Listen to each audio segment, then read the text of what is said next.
ઇંગ્લિશનું હોય, હિન્દીનું હોય, સંસ્કૃતમાં, ચારે ચાર ભાષાઓનું મટીરિયલ તમને મળી જશે. આ તો એક નાની ઝલક છે, બાકી દરિયો તો મારી સ્કૂલમાં પડ્યો છે, બરાબર. હા, એક ઝલક લાવી છું, બાકી આના કરતાં તો બહુ બધું મટીરિયલ મારી સ્કૂલમાં છે. બીજું કે મારી સ્કૂલમાં આનો કોઈ વર્ગ નથી આપેલા, પણ આપણી જે 2 માળની સ્કૂલ હોય તો સીડી નીચેનો જે ભાગ હોય એની અંદર અમે લેંગ્વેજ લેબ બનાવીએ છીએ. હા, અને કોઈ ગ્રાન્ટ નથી આવી, કોઈ પણ પ્રકારનું કોઈની જોડેથી પૈસા પણ નથી લીધા, બધું વેસ્ટમાંથી બેસ્ટ બનાવેલ છે.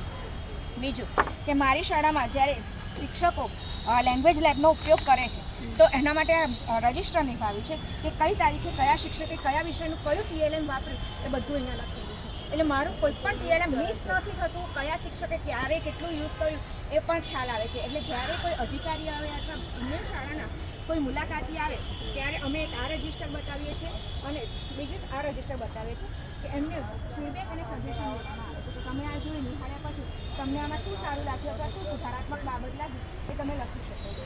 એટલે એ પણ કરે છે. તો અમારી જે ફલશ્રુતિ છે તો બાળકો રાજ્ય કક્ષા સુધી પહોંચ્યા, ત્યાંના શબ્દ ભંડોળ વધ્યું, એ અમારી ફલશ્રુતિ છે.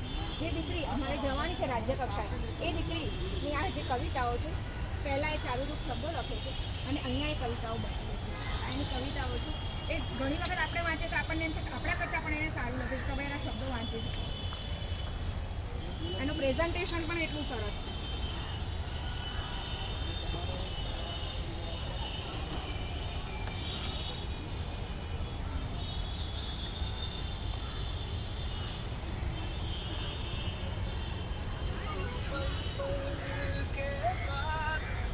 અમારો QR કોડ છે, એમાં મારા વિડીયોઝ અને ફોટોઝ છે.